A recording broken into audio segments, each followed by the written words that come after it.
There he is. Come on, Ben. Got to dance.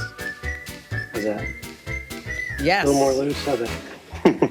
Okay, but I have to How tell are you, you, Kim? folks, I'm great. Not only is Ben Bradley our battery bad boy, did you notice the alliteration of B's there? Yes, the battery bad boy Ben Bradley, right? Is that in a past life, you were a news director, correct? A few titles, yeah. Assignment manager, assistant news director, digital content director, all local TV news. So over the course of about 18, 19 years, yeah. So what would life be like for you right now if you were still in one of those positions with the Russian-Ukraine war happening?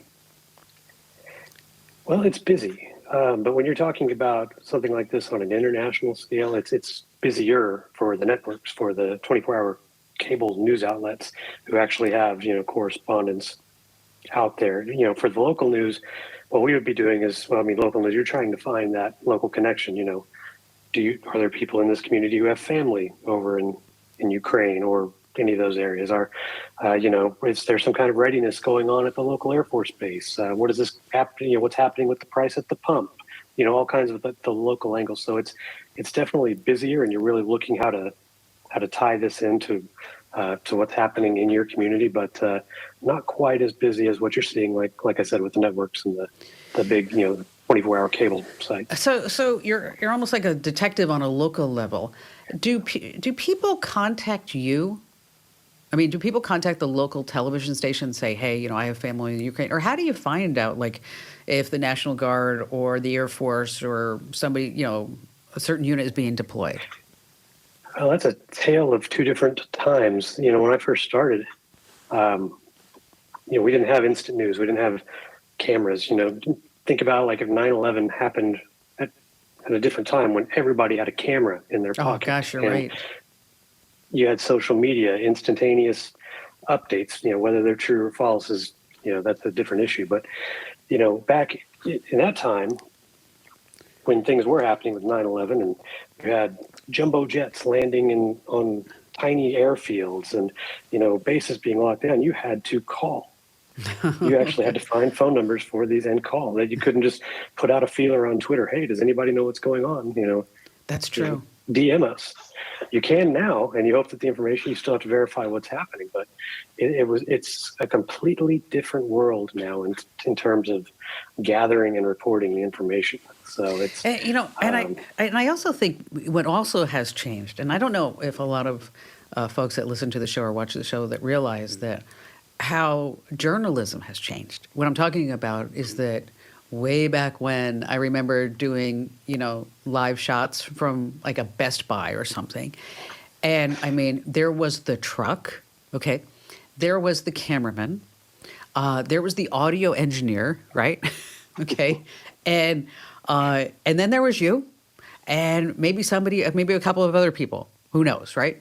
But now we have what? The multimedia journalists, which are Yes.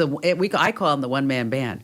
So tell everybody from your perspective, the MMJs, what's all the gear that they're carrying now? Well, it really varies, by agency, by market, things like that. But most of the time, I mean, they'll have in a lot of markets, they'll have a what you'd call a traditional news camera, which they're a lot smaller than they used to be now. They'll have a tripod. They'll be taking notes on their phone. They'll be setting up, doing these live shots or pre-recorded. You have the freedom to do that because of the technology that is around now. But it also has, certain limitations because you're still lacking a second body.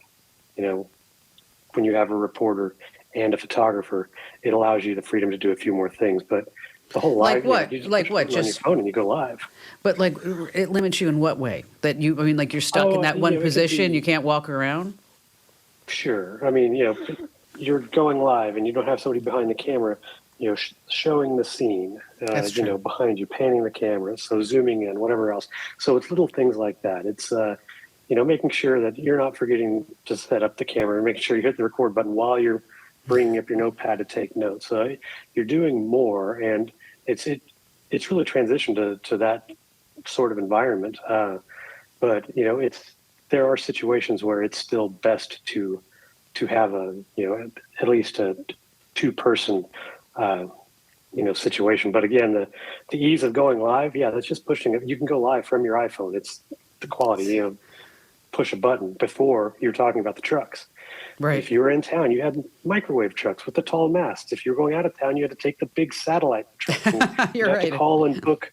You'd have to book, 15-minute increment windows and hope you didn't have to move it. And cable into city hall events. You had to run hundreds of feet of cable from the truck inside the building. That's funny. It was, times have changed. So, So tell us. It's become a lot easier. Tell us, like, something that happened in your career at that time that was truly, like, funny. I mean, it was like, or let me give you an example. Okay. Sure. I was working for the local Channel 10 affiliate many, many moons ago. And it was like, if there was like a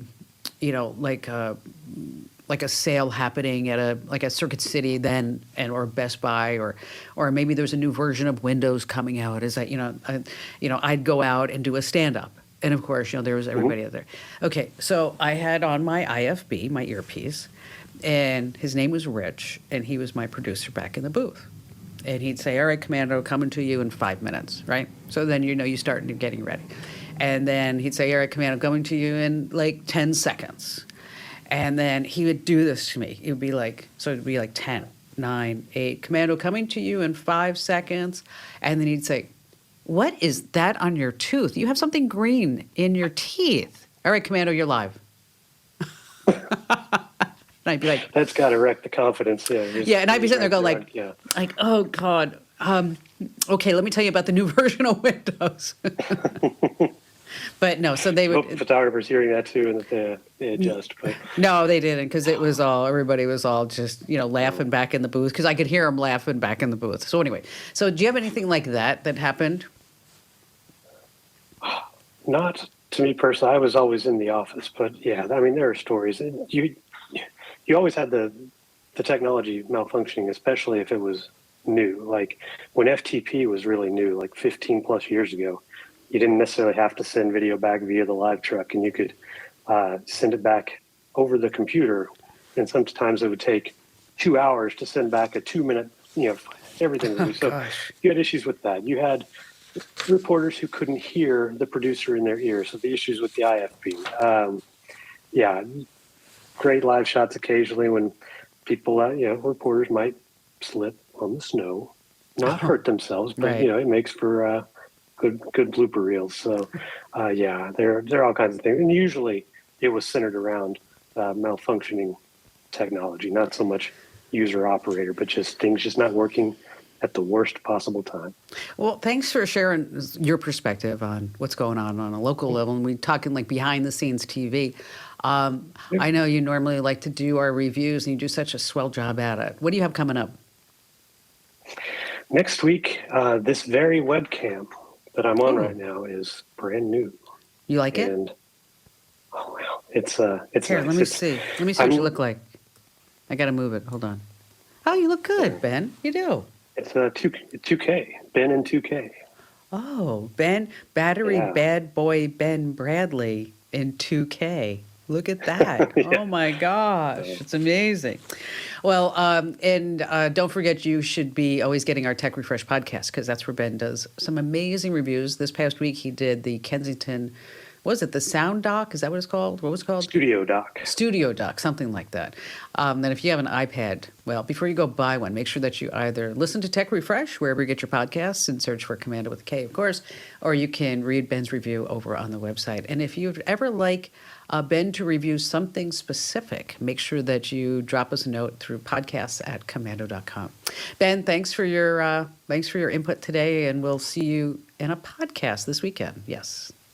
Sounds good. Thank you. Thanks, Ben.